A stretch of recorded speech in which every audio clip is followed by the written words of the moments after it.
Bienvenidos al canal donde el terror nunca descansa. Aquí escucharás historias que helarán tu sangre y te harán mirar 2 veces a la oscuridad. Antes de empezar, no olvides dejar tu like y comentar desde dónde nos estás viendo. Ahora sí, comencemos. Hay trabajos que uno toma por necesidad, sin pensar realmente en lo que pueden significar. A veces creemos que conocemos todos los rincones de nuestro mundo, que no existen misterios más allá de lo que vemos en las noticias o leemos en internet. Pero la verdad es que hay lugares donde las cosas normales dejan de serlo, donde la realidad se tuerce de maneras que nuestra mente no puede procesar completamente. Lo que les voy a contar me pasó hace 3 años, cuando trabajaba en la caseta de cobro de la autopista que conecta Puebla con Veracruz. Es una historia que nunca le he contado completa a nadie, porque sé que no me van a creer, pero necesito sacármela de adentro, aunque solo sea para escribirla. Mi nombre es Roberto Hernández Morales y soy de Xicotepec de Juárez, aquí en Puebla. Tengo 42 años y toda mi vida he trabajado en empleos normales. Nada del otro mundo. Fui empleado de tienda, cuidé un estacionamiento, trabajé en una fábrica de zapatos. Trabajos honestos que me daban para vivir sin lujos, pero tranquilo. En el 2021 me quedé sin empleo cuando cerraron la fábrica donde trabajaba. Mi esposa María estaba embarazada de nuestro segundo hijo y necesitaba encontrar trabajo rápido. Un primo me dijo que en las casetas de cobro de la autopista estaban buscando gente para los turnos de noche. El sueldo no era malo, y como ya tenía experiencia manejando dinero, me animé a intentarlo. La caseta donde me asignaron está exactamente en el kilómetro 89 de la autopista, justo donde empieza una curva muy cerrada, rodeada de cerros llenos de árboles. Durante el día es un lugar normal, con tráfico constante de camiones y carros que van y vienen entre las 2 ciudades. Pero en la noche, especialmente después de las 2 de la madrugada, el lugar se transforma en algo completamente diferente. Mi turno empezaba a las 11 de la noche y terminaba a las 7 de la mañana. Los primeros días todo fue normal. Llegaban los últimos camiones del día, algunos carros de personas que viajaban tarde, taxis que llevaban gente a los pueblos cercanos. La rutina era sencilla: cobrar el peaje, entregar el ticket, despedirse con amabilidad y esperar al siguiente vehículo. La caseta es pequeña, apenas un cuartito de 3 metros por 3 metros, con una ventana que da a los carriles de cobro y una puerta trasera que conecta con una bodeguita donde guardan materiales y papeles. Tiene una silla, un escritorio pequeño, una computadora vieja para registrar los cobros y un teléfono que supuestamente me conecta con la central de supervisión, aunque muchas veces no funciona bien por las noches. Al principio pensé que el silencio de la madrugada iba a ser lo más difícil del trabajo. Estaba acostumbrado al ruido constante de la fábrica, a tener compañeros cerca, a que siempre hubiera algo que hacer. Aquí, entre las 2 y las 5 de la mañana, a veces pasaba 1 hora completa sin que llegara un solo vehículo. Solo yo sentado en esa silla, viendo hacia la carretera vacía que se perdía en la oscuridad. Fue durante la segunda semana cuando empecé a notar cosas raras. Al principio fueron detalles pequeños, cosas que uno puede explicar fácilmente. Por ejemplo, había noches en que escuchaba pasos alrededor de la caseta, como si alguien caminara en círculos por el pavimento. Cuando salía a revisar, no encontraba a nadie. Pensé que podrían ser animales, tal vez perros callejeros o algún gato que buscaba comida en la basura. También empecé a notar que algunas noches el teléfono sonaba, pero cuando contestaba solo se escuchaba estática, como cuando hay problemas con la señal. La primera vez llamé a la central para reportar el problema, pero me dijeron que no habían intentado comunicarse conmigo. Revisaron el sistema y todo aparecía normal desde su lado, pero lo que realmente me empezó a poner nervioso fueron los carros. Había vehículos que llegaban a la caseta de cobro. Se detenían frente a mi ventana, pero cuando yo me asomaba para atenderlos, no había nadie adentro. Los carros estaban ahí, con los motores encendidos, las luces prendidas, pero completamente vacíos. Esperaba unos segundos, pensando que tal vez el conductor había bajado por alguna razón, pero nunca aparecía nadie.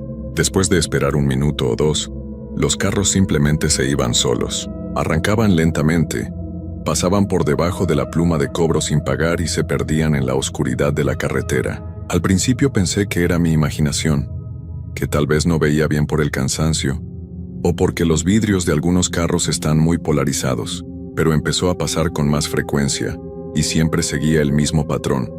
El carro se detenía, yo me asomaba, no había nadie, y después de unos minutos el vehículo seguía su camino como si un conductor invisible lo estuviera manejando.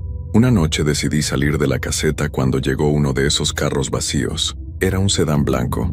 Parecía nuevo, con las luces encendidas y el motor funcionando perfectamente. Me acerqué a la ventana del conductor y pude ver claramente que no había absolutamente nadie en el interior. Los asientos estaban vacíos, no había bolsas, no había nada que indicara que alguien había estado ahí recientemente. Toqué el vidrio suavemente, tratando de entender qué estaba pasando. En ese momento, el radio del carro se encendió solo y empezó a sonar una canción que yo había escuchado muchas veces cuando era niño, una canción que mi abuela cantaba mientras cocinaba. Era imposible que fuera coincidencia. Me alejé del carro, regresé a la caseta y desde ahí lo observé. Después de unos 5 minutos, el vehículo arrancó lentamente y se fue, igual que todos los otros. Esa noche no pude dormir cuando llegué a casa. Le conté a María lo que estaba pasando, pero ella me dijo que probablemente era el cansancio, que trabajar de noche puede jugar trucos con la mente de cualquier persona. Por una semana traté de convencerme de que María tenía razón. Tal vez era el estrés del trabajo nuevo. Tal vez mi mente estaba inventando cosas porque no estaba acostumbrado a estar solo durante tantas horas en la oscuridad. Pero las cosas empezaron a ponerse peores. Los carros vacíos ya no solo llegaban 1 o 2 veces por noche, ahora aparecían casi cada hora después de las 2 de la madrugada. Siempre diferentes modelos, diferentes colores, pero todos con la misma característica. Completamente vacíos pero funcionando como si alguien los estuviera manejando. Lo más extraño era que algunos de esos carros ya los había visto antes. No eran exactamente iguales, pero había detalles que me resultaban familiares. Un rasguño en la puerta, una calcomanía en el parabrisas, un faro que no funcionaba bien, como si los mismos vehículos regresaran noche tras noche, pero nunca exactamente los mismos. Una madrugada llegó una camioneta roja que me hizo recordar algo terrible. Era igual a la camioneta en la que había tenido un accidente mi hermano menor 5 años antes. El mismo color, el mismo modelo. Hasta tenía una abolladura en el mismo lugar donde la camioneta de mi hermano se había golpeado contra un poste. Mi hermano había salido bien del accidente, solo con algunos golpes.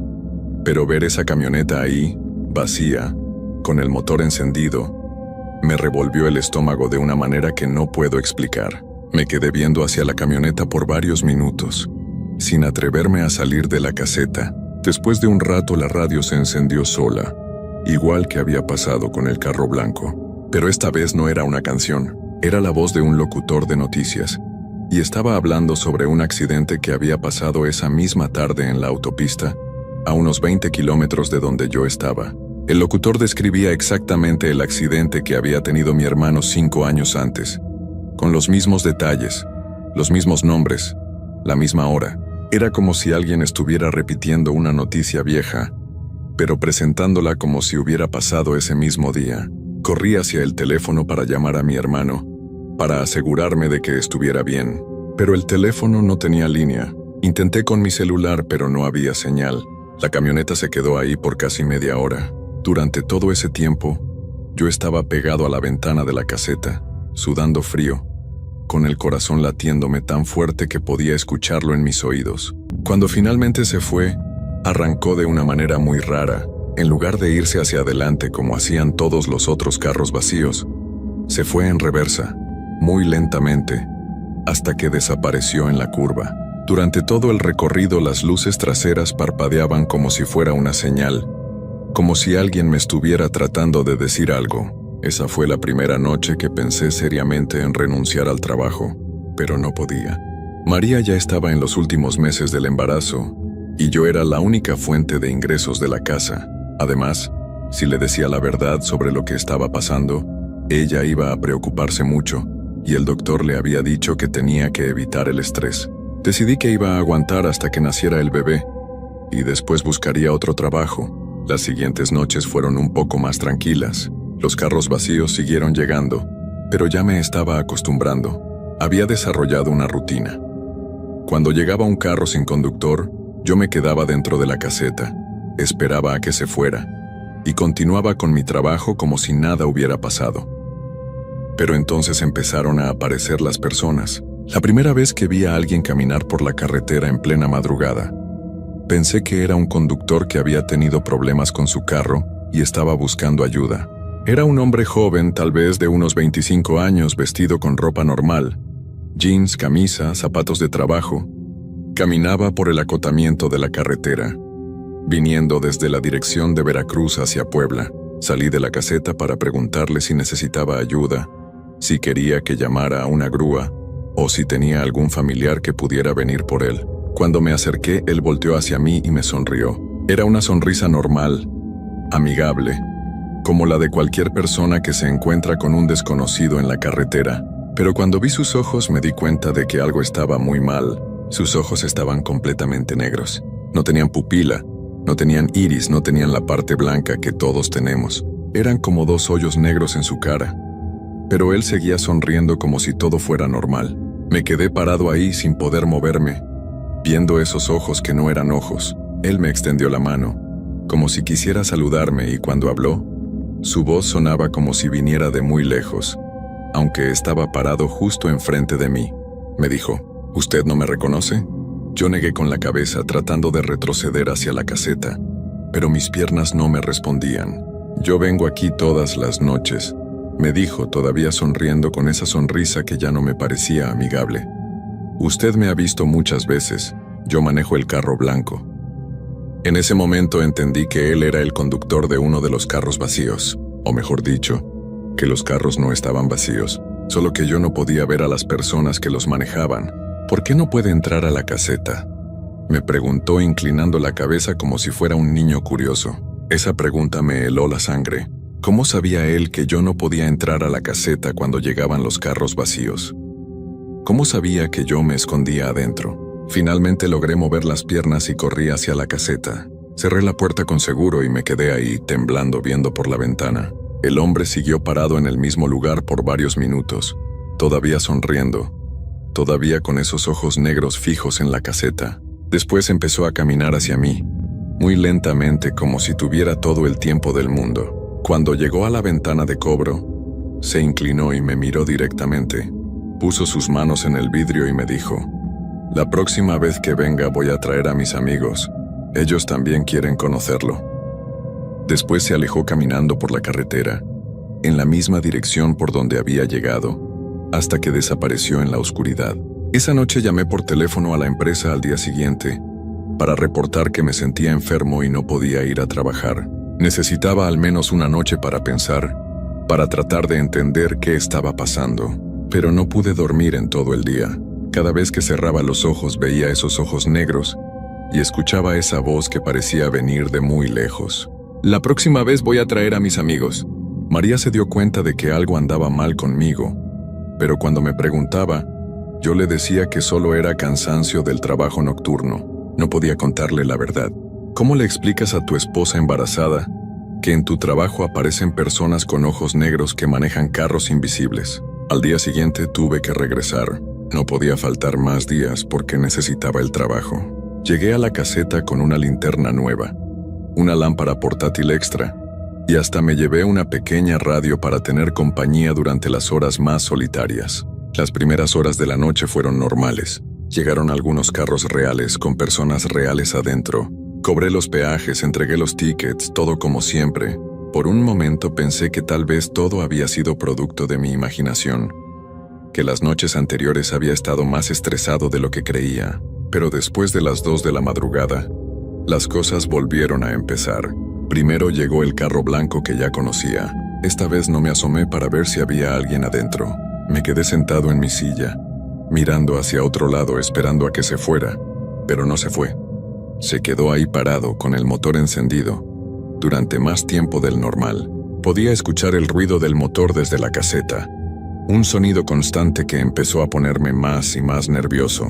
Después de unos 10 minutos decidí asomarme para ver qué estaba pasando. El hombre de ojos negros estaba ahí, en el asiento del conductor, mirando directamente hacia la caseta. Esta vez podía verlo claramente. Ya no era invisible para mí. Tenía las manos sobre el volante y esa misma sonrisa terrible en la cara. Pero no estaba solo. En el asiento del copiloto había una mujer. También tenía los ojos completamente negros y también estaba sonriendo. En los asientos de atrás había 2 personas más, un hombre mayor y lo que parecía ser un niño, todos con la misma característica: ojos negros y sonrisas que no llegaban a parecer humanas. Los 4 me estaban viendo fijamente.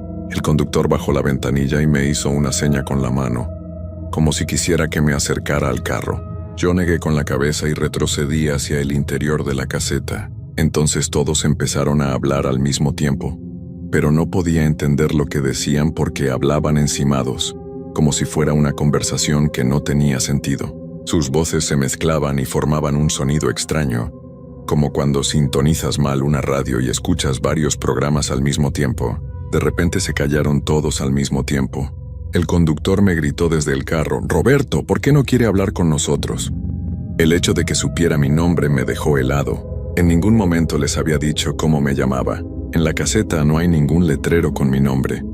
Y siempre trato de ser profesional, pero sin dar información personal a los usuarios de la autopista. «Nosotros sabemos muchas cosas de usted», siguió gritando el conductor. «Sabemos dónde vive. Sabemos que su esposa se llama María. Sabemos que van a tener un bebé muy pronto». Las piernas me empezaron a temblar. ¿Cómo podían saber esos detalles de mi vida? La mujer del asiento del copiloto se inclinó hacia la ventanilla y me gritó: «Su casa está muy bonita. La visitamos ayer en la tarde mientras usted dormía. María estaba cocinando. Se ve muy bien para estar embarazada». Sentí como si me hubieran echado agua helada por todo el cuerpo. Ellos habían estado en mi casa. Habían visto a María. ¿Cómo era posible? ¿Cuándo? Yo había estado durmiendo toda la tarde después de trabajar, y María no me había dicho nada sobre visitas extrañas. El hombre mayor de los asientos de atrás se asomó hacia adelante y me dijo: «El bebé va a nacer muy pronto. Queremos conocerlo. Queremos que él también nos conozca a nosotros». Esas palabras me dieron tanto miedo que agarré el teléfono para marcar a la policía. Pero cuando levanté la bocina no había línea. Intenté con mi celular, pero tampoco tenía señal. Todos en el carro se empezaron a reír al mismo tiempo. Una risa que no sonaba como risa humana. Era más bien como el ruido que hace el viento cuando pasa por lugares cerrados. Después, el niño que estaba en los asientos de atrás habló con una voz que sonaba muy vieja, como si fuera una persona de muchos años hablando desde el cuerpo de un niño. «Roberto, usted no puede esconderse de nosotros. Nosotros venimos aquí todas las noches desde hace muchos años. Esta carretera es nuestra casa. Antes que usted, hubo otro hombre trabajando en esta caseta», siguió hablando el niño con esa voz antigua. Se llamaba Don Fernando.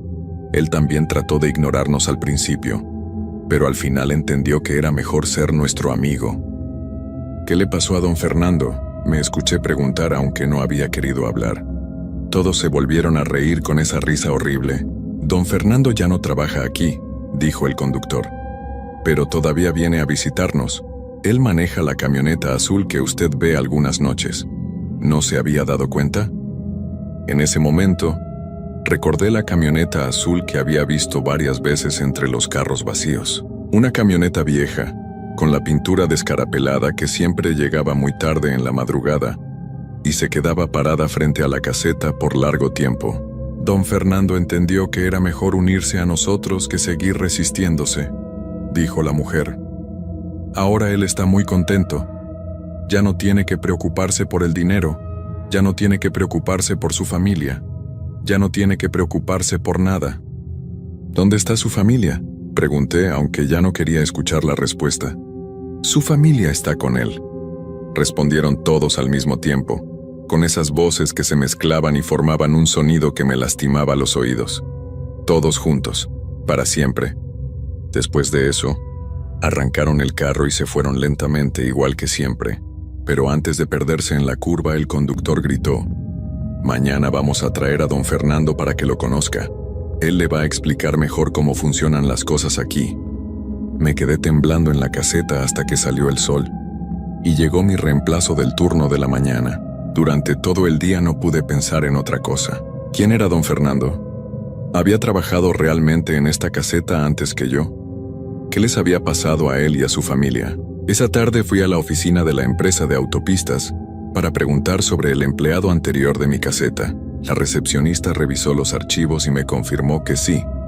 Había habido un empleado llamado Fernando Ruiz que trabajaba en mi caseta antes de que yo llegara. ¿Renunció al trabajo?, le pregunté. Ella puso una cara extraña y me dijo: no exactamente. Un día simplemente no llegó a trabajar. No contestaba el teléfono. No respondía mensajes. Cuando mandaron a alguien a su casa a buscarlo, la casa estaba vacía. Se habían ido él, su esposa y sus 2 hijos pequeños, pero habían dejado todas sus cosas: la ropa, los muebles, la comida en el refrigerador, todo. Nunca supimos qué había pasado. La policía investigó, pero no encontraron nada. Era como si se hubieran desaparecido del mundo. Salí de esa oficina con más miedo del que había entrado. Esa noche, por primera vez, consideré seriamente no ir a trabajar, quedarme en casa, inventar que estaba enfermo, buscar otro empleo aunque fuera peor pagado. Pero cuando llegué a la casa, María me estaba esperando con una sonrisa enorme. «Roberto», me dijo, «hoy fui al doctor y me dijo que el bebé va a nacer en cualquier momento, tal vez esta misma semana». No podía renunciar justo ahora. Necesitaba ese trabajo más que nunca. Esa noche llegué a la caseta decidido a enfrentar lo que fuera que estuviera pasando, pero no estaba preparado para lo que me esperaba. Cuando llegué a las 11 de la noche, había alguien parado junto a la caseta. Era un hombre mayor, de unos 50 años, con ropa de trabajo sucia y desgastada. Tenía el cabello canoso y desarreglado, como si no se hubiera peinado en mucho tiempo. Pero lo más extraño era que se veía completamente normal, no como las otras personas que había visto las noches anteriores. Sus ojos eran normales, café oscuro, y cuando me vio llegar me saludó con la mano de manera amigable. «¿Usted es Roberto?», me preguntó con una voz ronca pero completamente humana. Asentí con la cabeza, aunque me mantuve a distancia. «Yo soy Fernando», me dijo. «Fernando Ruiz. Creo que ya le contaron de mí». Sentí como si el piso se moviera debajo de mis pies. Don Fernando se veía como cualquier persona normal, pero había algo en su manera de hablar que me ponía nervioso. Hablaba muy lento, como si tuviera que pensar mucho antes de decir cada palabra. «Ellos me mandaron para hablar con usted», me dijo señalando hacia la carretera, «para explicarle cómo son las cosas aquí». «¿Qué quieren de mí?», le pregunté, tratando de mantener la voz firme.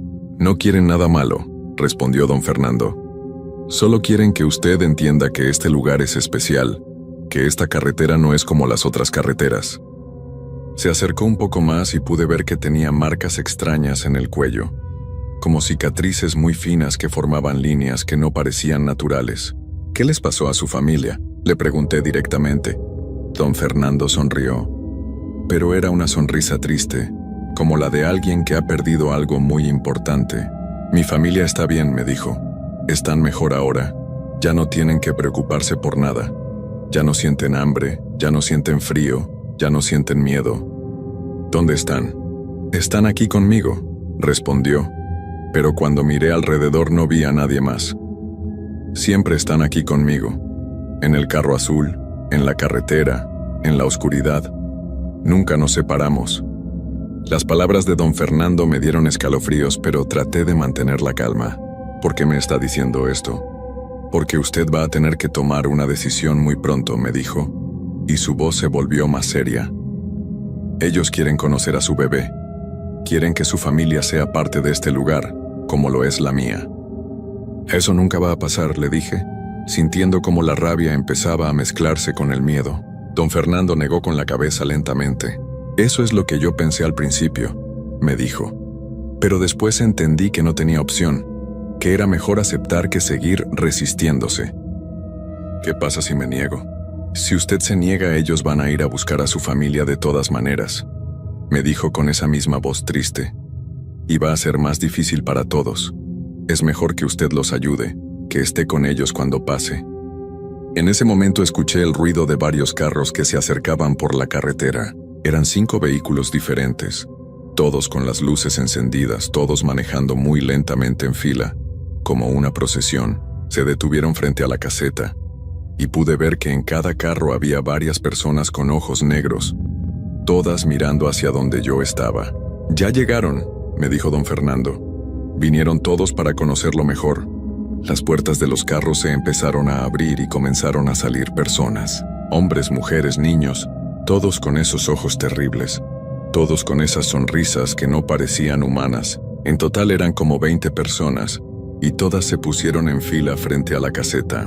El hombre del carro blanco, el que ya conocía, se acercó y me dijo: «Roberto, es hora de que venga con nosotros. Es hora de que conozca nuestro mundo». «No», le dije retrocediendo hacia la caseta. «No voy a ir a ningún lado con ustedes».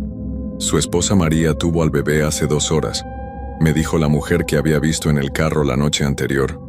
«Fue una niña. Está muy bonita». El mundo se me volvió a mover.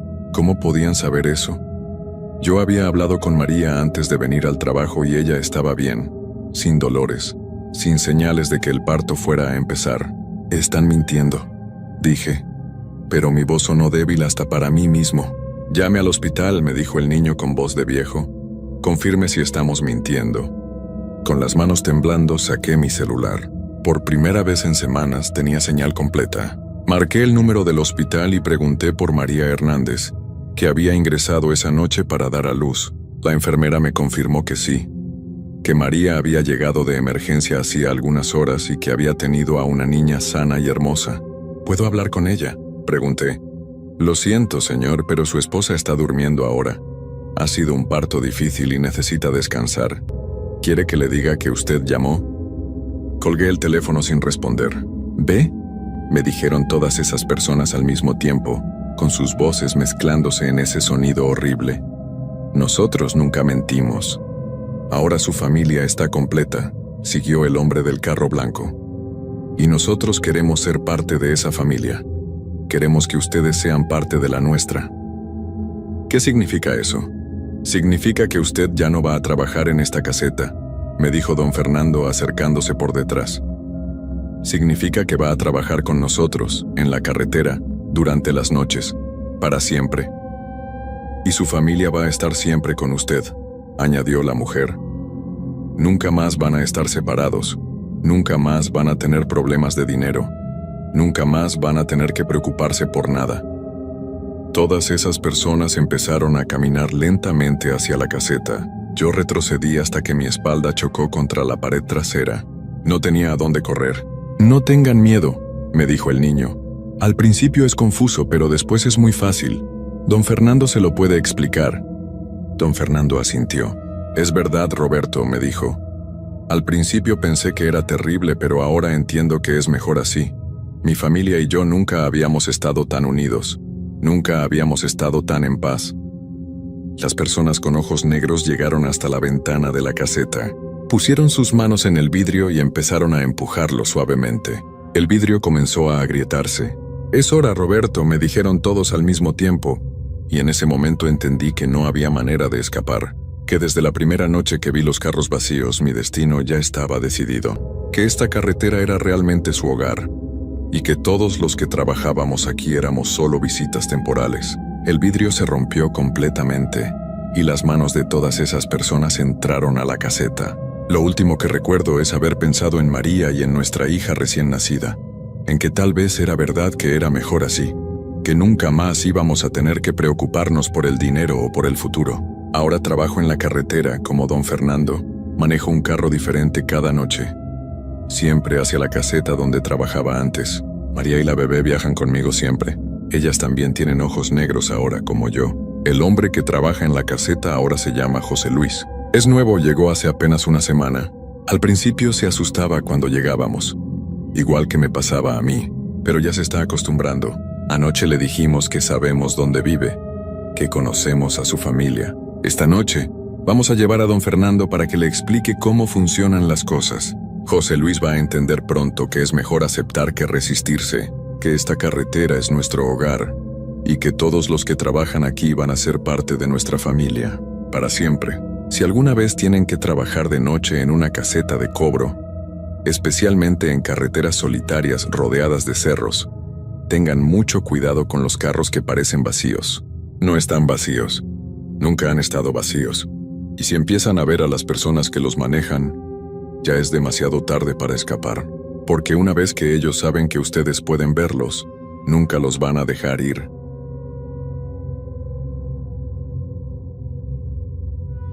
Muchas veces pensamos que los hospitales son lugares seguros, donde la gente se cura y donde los profesionales de la salud trabajan día y noche para salvarnos.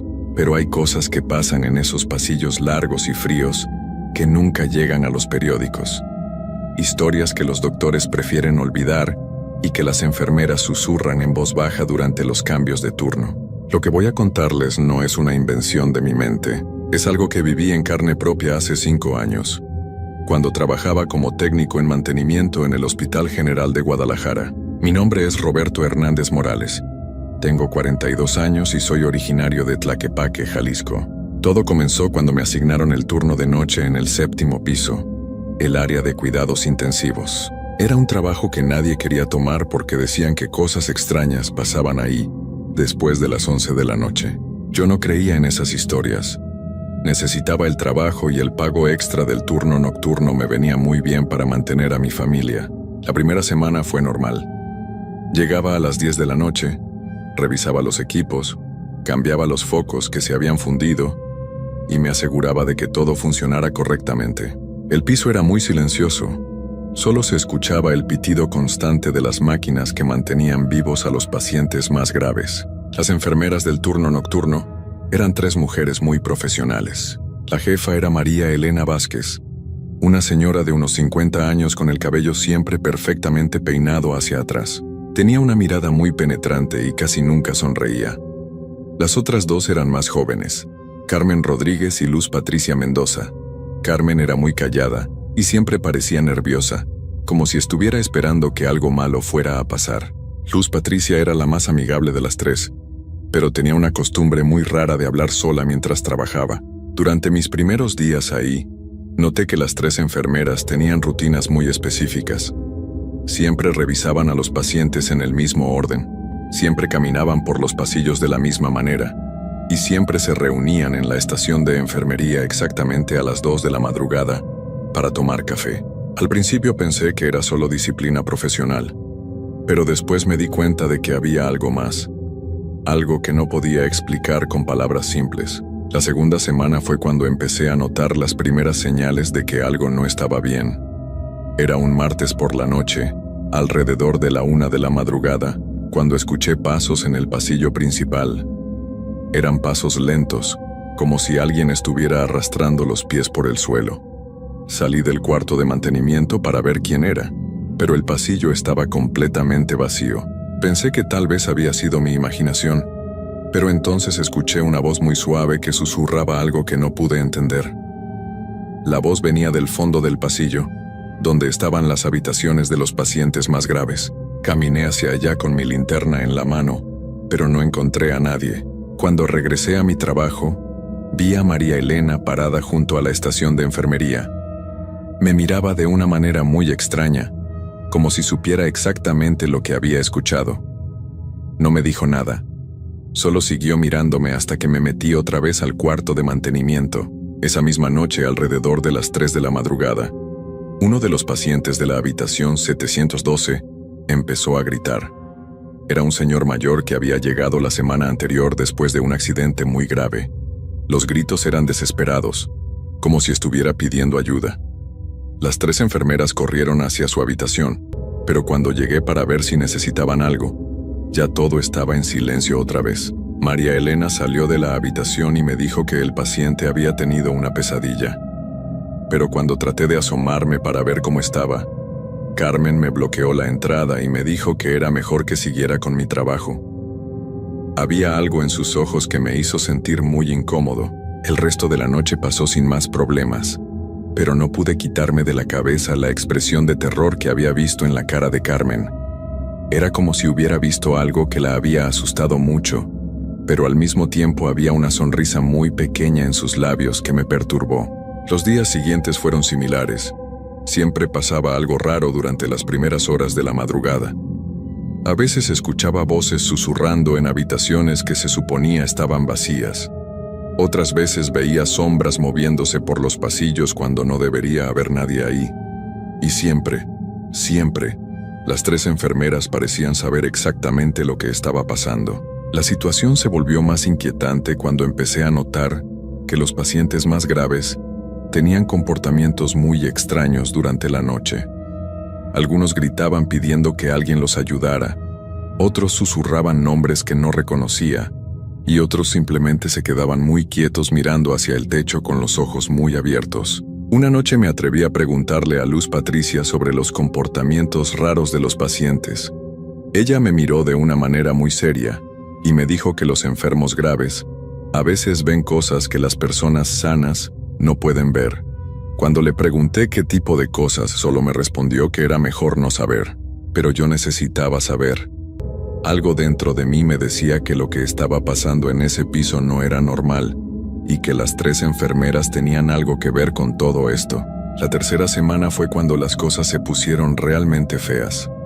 Era un viernes por la noche y había llovido mucho durante todo el día. El hospital se sentía más frío de lo normal y había una sensación muy pesada en el aire, como si algo malo fuera a pasar. Esa noche había menos pacientes que de costumbre en el 7º piso. Solo 5 habitaciones estaban ocupadas y 3 de esos pacientes estaban en estado muy grave.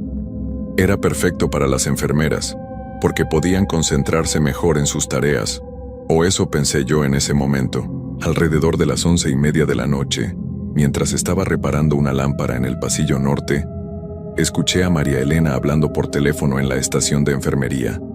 Su voz sonaba diferente, más suave de lo normal, casi como si estuviera cantando. No pude entender todo lo que decía, pero escuché claramente las palabras «está listo» y «esta noche». Cuando terminé de arreglar la lámpara, vi que las 3 enfermeras estaban reunidas cerca de la habitación 708. Hablaban en voz muy baja, y sus cabezas estaban muy juntas, como si estuvieran planeando algo secreto. Cuando me vieron acercarme, inmediatamente se separaron y actuaron como si no hubiera pasado nada. Carmen me sonrió de una manera muy rara y me preguntó si todo estaba funcionando bien con las luces. Le dije que sí, pero noté que sus manos temblaban un poco cuando me hablaba. Luz Patricia solo me miró y siguió caminando hacia otra habitación, pero pude ver que tenía algo brillante en la mano derecha, algo pequeño que escondió rápidamente en el bolsillo de su uniforme. La habitación 708 era donde estaba internado un joven de unos 25 años llamado Daniel. Había llegado al hospital 3 días antes después de un accidente de motocicleta muy serio. Estaba inconsciente la mayor parte del tiempo, conectado a varias máquinas que monitoreaban sus signos vitales. Las pocas veces que estaba despierto, parecía muy confundido y asustado. Esa noche, Daniel estaba más inquieto que de costumbre. Cada vez que pasaba por su habitación, lo escuchaba murmurar cosas que no tenían sentido. A veces parecía que estaba hablando con alguien que no estaba ahí, y otras veces gritaba nombres de personas que nadie conocía. Alrededor de la 1 de la madrugada, decidí tomarme un descanso y me senté en una silla que estaba al final del pasillo. Desde ahí podía ver casi todo el 7º piso sin que las enfermeras me notaran. Lo que vi esa noche me cambió para siempre. Las 3 enfermeras se reunieron otra vez cerca de la habitación 708. Esta vez pude ver que cada una tenía algo en las manos. María Elena tenía una bolsa pequeña llena de algo que parecía hierba seca. Carmen tenía una vela blanca muy delgada. Y Luz Patricia tenía lo que parecía ser un frasco pequeño con líquido oscuro adentro. Entraron juntas a la habitación de Daniel y cerraron la puerta completamente. Esto era muy raro, porque las puertas de los pacientes graves siempre se mantenían un poco abiertas para poder escuchar si necesitaban ayuda. Esperé unos minutos y luego me acerqué muy despacio a la habitación. La ventana pequeña de la puerta estaba cubierta por las cortinas, pero pude ver una luz muy tenue que se movía adentro, como si fuera la luz de una vela. También escuché voces muy bajas, como si las 3 enfermeras estuvieran rezando o cantando algo. De repente Daniel empezó a gritar, pero no eran gritos normales de dolor o miedo. Eran gritos que venían desde muy adentro, como si algo lo estuviera lastimando en lugares que no se pueden tocar. Los gritos duraron unos 5 minutos, y luego todo quedó en silencio completo. Me alejé rápidamente de la puerta y regresé a mi lugar al final del pasillo. Unos minutos después, las 3 enfermeras salieron de la habitación. Se veían diferentes, como si hubieran hecho un ejercicio muy pesado. Sus caras estaban un poco rojas y todas tenían una expresión de satisfacción que me puso la piel de gallina. María Elena fue la primera en irse. Caminó hacia la estación de enfermería con una sonrisa muy pequeña pero muy perturbadora. Carmen y Luz Patricia se quedaron paradas afuera de la habitación 708 por unos minutos más, susurrando cosas que no pude escuchar. Cuando finalmente se fueron, esperé hasta estar seguro de que no podían verme y me acerqué otra vez a la habitación de Daniel. Esta vez la puerta estaba un poco abierta y pude ver adentro. Daniel estaba acostado en su cama, pero algo había cambiado en él. Tenía los ojos abiertos, pero no se movían. Miraba directamente hacia el techo sin parpadear. Su cara estaba muy pálida, más pálida de lo que había estado antes. Y había un olor muy raro en la habitación, como a flores muy viejas mezcladas con algo dulce que me daba ganas de vomitar. Me quedé ahí parado por unos minutos, tratando de entender lo que había visto. Las máquinas que monitoreaban a Daniel seguían funcionando normalmente, pero había algo en su mirada que me decía que ya no era la misma persona que había sido esa mañana. El resto de la noche pasó muy lento. Las enfermeras siguieron con su rutina normal, revisando a los otros pacientes y llenando reportes. Pero cada vez que una de ellas pasaba cerca de mí, sentía como si supiera exactamente lo que había visto, y como si estuviera esperando a ver qué iba a hacer al respecto. Cuando llegó la mañana y mi turno terminó, Daniel seguía con los ojos abiertos mirando al techo. Las enfermeras del turno de día lo revisaron y dijeron que todo estaba normal, pero yo sabía que algo había cambiado para siempre en esa habitación. Los siguientes días fueron una tortura para mí.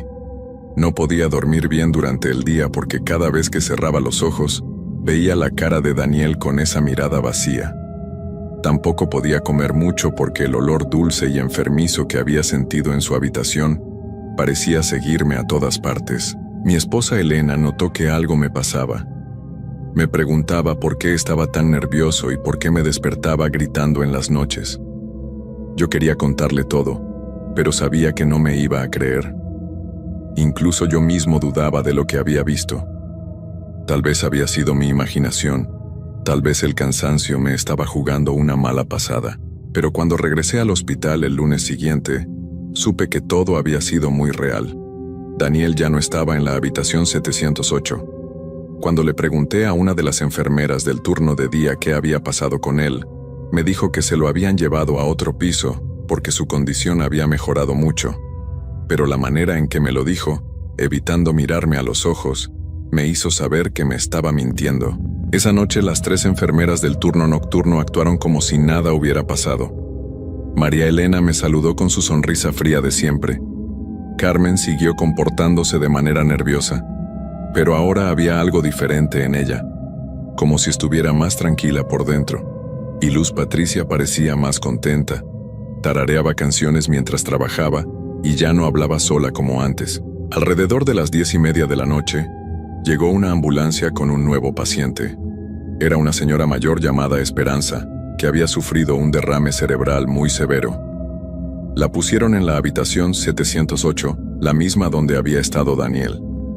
Cuando vi esto sentí como si me hubieran echado agua helada por toda la espalda. Esperanza estaba inconsciente la mayor parte del tiempo, igual que había estado Daniel al principio. Las máquinas pitaban constantemente monitoreando su corazón y su respiración. Su familia venía a visitarla durante el día, pero por las noches se quedaba completamente sola con las enfermeras. Durante los primeros 3 días todo parecía normal. Esperanza tenía buenos días y malos días, como cualquier paciente en su condición, pero el jueves por la noche empecé a notar que las 3 enfermeras se comportaban igual que lo habían hecho con Daniel. Primero fueron las miradas. Cada vez que pasaban cerca de la habitación 708, se miraban entre ellas de una manera muy significativa. Luego empezaron las reuniones secretas en los pasillos vacíos, donde hablaban en voz muy baja y se separaban rápidamente cuando yo aparecía. El viernes por la noche, supe que iba a pasar otra vez. Había la misma sensación pesada en el aire, el mismo frío extraño que se metía hasta los huesos. Esperanza había estado más inquieta durante todo el día, murmurando cosas en sueños y moviendo las manos como si estuviera tratando de alejar algo de ella. Esta vez decidí que no iba a quedarme sentado viendo desde lejos. Necesitaba saber exactamente qué era lo que las enfermeras le hacían a los pacientes. Así que alrededor de las 11 de la noche, me escondí en un armario de limpieza que estaba muy cerca de la habitación 708. Desde ahí podía ver todo lo que pasaba sin que me descubrieran. A la 1:30 de la madrugada, las 3 enfermeras se acercaron a la habitación de Esperanza. Igual que la vez anterior, cada una tenía algo en las manos. María Elena llevaba la bolsa con hierbas secas, Carmen tenía varias velas blancas, y Luz Patricia cargaba 2 frascos pequeños con líquidos de diferentes colores. Entraron a la habitación y cerraron la puerta completamente. Pude ver por la ventana pequeña que encendieron las velas y las pusieron alrededor de la cama de Esperanza. Las hierbas las quemaron en un recipiente metálico que habían traído, y el humo que salía era muy espeso y tenía un olor que me recordó a flores muertas. Las 3 enfermeras se pusieron alrededor de la cama de Esperanza y empezaron a susurrar palabras que no pude entender. No sonaba como español, ni como inglés, ni como ningún idioma que hubiera escuchado antes. Las palabras tenían un ritmo muy particular, como si fueran parte de una canción muy antigua. Mientras susurraban, Luz Patricia abrió uno de los frascos y vertió un poco del líquido en la boca de Esperanza. Era un líquido muy oscuro, casi negro, y cuando tocó los labios de la señora, ella empezó a moverse de manera muy extraña. Sus ojos se abrieron, pero no parecían estar viendo nada de este mundo. Entonces María Elena abrió su bolsa de hierbas y sacó algo que me heló la sangre. Era un objeto pequeño y brillante, como una aguja muy larga, pero no era de metal normal. Parecía estar hecho de algo que brillaba con luz propia, algo que no debería existir en un hospital.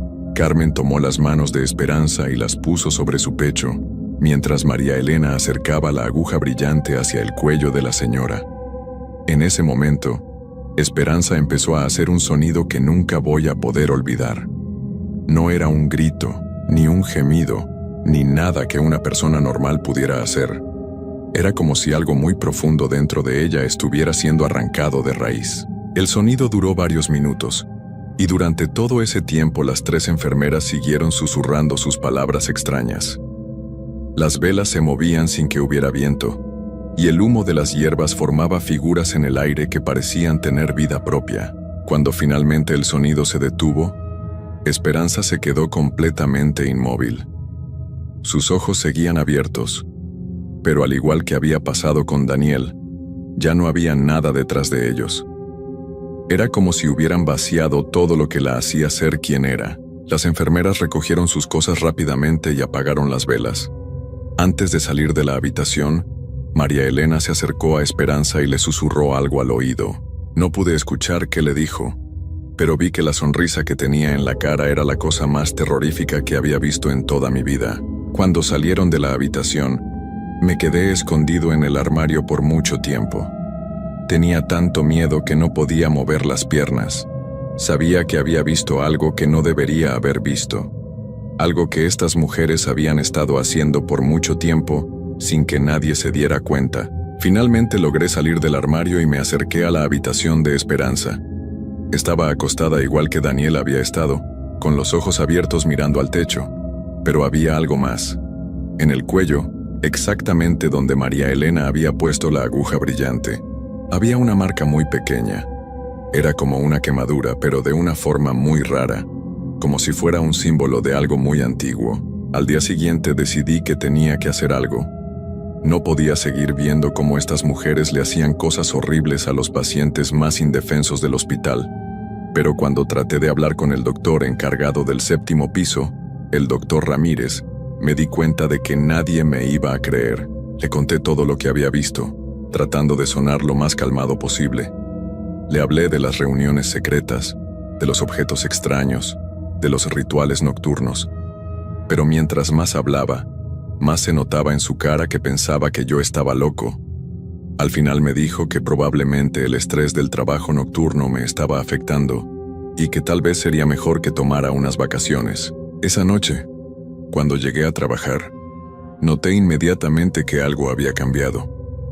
Las 3 enfermeras me miraban de una manera diferente. Ya no trataban de esconder lo que hacían cuando yo estaba cerca. Era como si supieran que yo sabía todo, y como si ya no les importara. María Elena se acercó a mí alrededor de las 11 de la noche.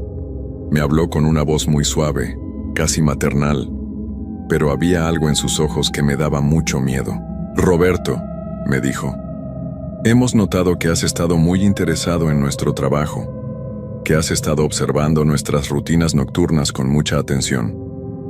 Traté de actuar normal, de decirle que solo estaba haciendo mi trabajo, pero ella me interrumpió con una sonrisa que me heló la sangre.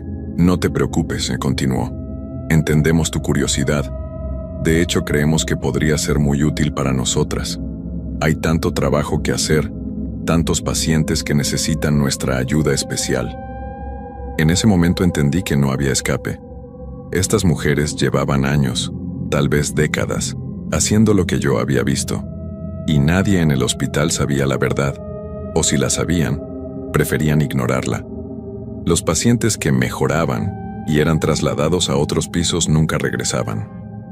Los familiares recibían noticias de que sus seres queridos habían mejorado, o que habían fallecido tranquilamente durante la noche, y nunca cuestionaban nada más. Esa misma noche trajeron a un nuevo paciente. Era un hombre joven de unos 30 años, que había tenido un accidente muy grave en una obra de construcción. Estaba inconsciente y no tenía familia que viniera a visitarlo. Era perfecto para lo que las enfermeras necesitaban. Lo pusieron en la habitación 710, y supe inmediatamente que en pocos días sería el siguiente. Traté de advertir a alguna de las enfermeras del turno de día, pero cuando les hablé sobre comportamientos extraños en el turno nocturno, solo me dijeron que las enfermeras de noche eran muy profesionales y que había que respetarlas. Los días siguientes fueron una pesadilla. Sabía lo que iba a pasar, pero no podía hacer nada para evitarlo. Cada noche veía cómo las 3 enfermeras se preparaban para su siguiente víctima. Organizaban sus objetos extraños, sus hierbas, sus líquidos misteriosos. Y cada noche me miraban con esa sonrisa que me decía que pronto iba a ser mi turno también. El miércoles por la noche finalmente pasó. Las 3 enfermeras realizaron su ritual con el hombre de la construcción. Esta vez no me escondí. Me quedé parado en el pasillo, viendo todo a través de la ventana de la habitación. Ellas sabían que estaba ahí, pero ya no les importaba. De hecho, parecían querer que yo viera todo. Cuando terminaron, María Elena salió de la habitación y se acercó a mí. Me puso una mano en el hombro y me dijo algo que nunca voy a olvidar. «Ya es hora, Roberto. Has visto demasiado para seguir siendo solo un observador. Esta noche vas a ayudarnos con nuestro trabajo». Traté de correr, pero Carmen y Luz Patricia ya estaban bloqueando las salidas del piso. No había manera de escapar. Me llevaron a una habitación vacía y me sentaron en una silla. María Elena puso frente a mí todos los objetos que había visto usar en sus rituales. «Esto es mucho más grande de lo que puedes imaginar», me explicó. «Llevamos haciendo este trabajo desde hace más de 20 años. Hay muchas personas como nosotras en hospitales de todo el país. Es algo necesario, algo que alguien tiene que hacer». Me contó que lo que ellas hacían no era dañar a los pacientes, sino liberarlos. Que las personas que estaban muy enfermas, muy cerca de la muerte, tenían algo dentro de ellas que necesitaba ser extraído antes de que murieran. Algo valioso que no debía perderse. «Tu trabajo va a ser ayudarnos a identificar a los candidatos correctos», me dijo. «Vas a seguir con tu turno normal, pero ahora también vas a ser nuestros ojos durante el día. Vas a observar a los pacientes nuevos, vas a escuchar las conversaciones de los doctores, y nos vas a reportar todo». No tuve otra opción. Sabía que si me negaba, ellas encontrarían la manera de hacerme desaparecer, igual que habían hecho con Daniel, con Esperanza, y con todos los otros pacientes que habían pasado por sus manos. Eso fue hace 5 años. Desde entonces he sido parte de su operación. He visto a decenas de pacientes pasar por el 7º piso y he ayudado a identificar a aquellos que las enfermeras consideran adecuados para sus rituales. Cada noche veo cómo realizan sus ceremonias extrañas. Cada noche veo cómo extraen algo de las personas más vulnerables del hospital. Y cada noche me pregunto si algún día seré yo el que esté acostado en esa cama, con los ojos abiertos mirando al techo, mientras ellas susurran sus palabras antiguas a mi alrededor. He tratado de renunciar varias veces, pero siempre encuentran la manera de hacerme regresar. Amenazas sutiles sobre mi familia, sobre mi trabajo, sobre cosas que podrían pasarle a la gente que quiero. Saben dónde vivo, conocen a mi esposa, saben dónde estudian mis hijos. Lo peor de todo es que he empezado a entender lo que hacen. He empezado a ver las señales en los pacientes que ellas buscan. Y lo más terrorífico es que a veces, cuando veo a alguien que sé que va a ser el siguiente, una parte muy pequeña de mí se emociona. María Elena tenía razón cuando dijo que esto era más grande de lo que podía imaginar. He conocido a enfermeras de otros hospitales que hacen lo mismo. He visto doctores que saben perfectamente lo que pasa, pero prefieren no ver nada. He descubierto que hay toda una red de personas en el sistema de salud que está involucrada en esto. Y ahora estoy contando esta historia porque sé que mi tiempo se está acabando. Ayer por la noche, María Elena me miró de una manera diferente. Carmen ha estado tomando notas sobre mis horarios y mis rutinas. Y Luz Patricia ha empezado a susurrar mi nombre cuando cree que no la estoy escuchando. Sé que pronto voy a ser yo el que esté en esa habitación. Sé que van a usar conmigo la aguja brillante, las hierbas quemadas y todos los objetos extraños que he visto usar tantas veces. Y sé que cuando eso pase, ya no voy a ser Roberto Hernández Morales de Tlaquepaque, Jalisco. Voy a ser otra persona más con los ojos abiertos mirando al techo, mientras ellas buscan a su próxima víctima. Si están leyendo esto, significa que probablemente ya es demasiado tarde para mí. Pero tal vez no sea demasiado tarde para ustedes. Si alguna vez están internados en un hospital durante la noche, si alguna vez ven enfermeras que actúan de manera extraña, si alguna vez sienten que algo no está bien en los pasillos oscuros donde los enfermos más graves luchan por sus vidas, recuerden mi historia. Y si alguna vez se despiertan en medio de la noche en una cama de hospital y ven 3 figuras paradas alrededor de ustedes susurrando palabras que no pueden entender, cierren los ojos y fingían que están dormidos. Porque una vez que las vean hacer su trabajo, una vez que sepan lo que realmente pasa en los turnos nocturnos de los hospitales, ya nunca van a poder escapar y van a pasar el resto de sus vidas, sin importar cuánto tiempo sea eso, esperando su turno.